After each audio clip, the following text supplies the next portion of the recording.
श्रीमन्नारायणीयं दशकं 63 ददृशिरे किल तक्षणमक्षत तनितजृम्भितकम्पितदिक्पटा सुषमया भवधङ्गतुलां गता व्रजपदोपरि वारिधरास्त्वया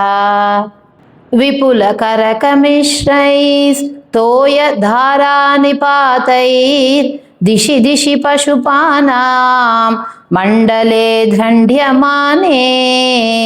कुपितहरिकृतान्नः पाहि पाहीति तेषां वचनमजित शृण्वन् मापि बिभेत्यबाणी कुलैः खलु गोत्रो दैवतं गोत्रशत्रोर्विहति विहसरुन्द्यात् को नु वः संशयोऽस्मिन् इति सहसितवादी देव गोवर्धनाद्रिं त्वरितमुद मुमूलो मूलतो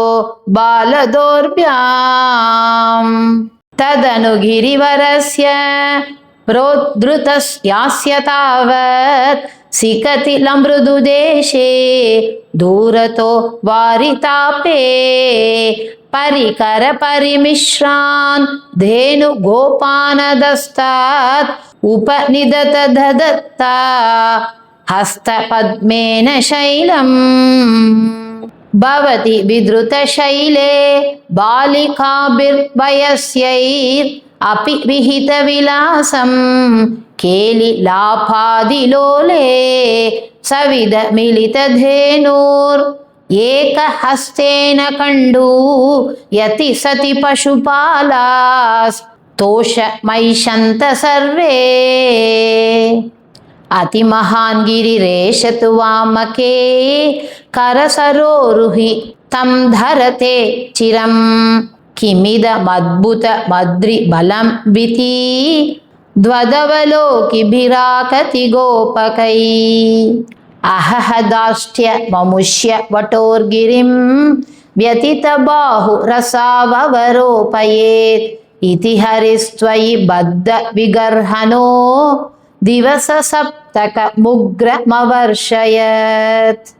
अचलति त्वयि देवपदात्पदं गलितसर्वजले च गणोत्करे अपहृते मरुतां पतिः त्वदभिशङ्कितधी समुभात्रवत् शममुपेयुषि वर्षभरे तथा पशुपदेनुकुले च विनिर्गते भुवि विभो समुपाहितभूतर प्रमुदितै पशुपै परिरेबिषे धरणिमेव पुरा धृतवानसि क्षितिधरोद्धरणे तव कश्रमः इति नुतस्तृदशै कमलापते गुरुपुरालय पालय मां गदात् श्री हरये नमः श्री पोन्नु गुरुवायूरप्पने शरणं श्री चोटानिकरे भगवती अम्मये शरणं आनंद चिन्मयने शरणं नारायण अखिल गुरो भगवन्नमस्ते सर्वत्र गोविंद नाम संकीर्तनं गोविंदा गोविंदा।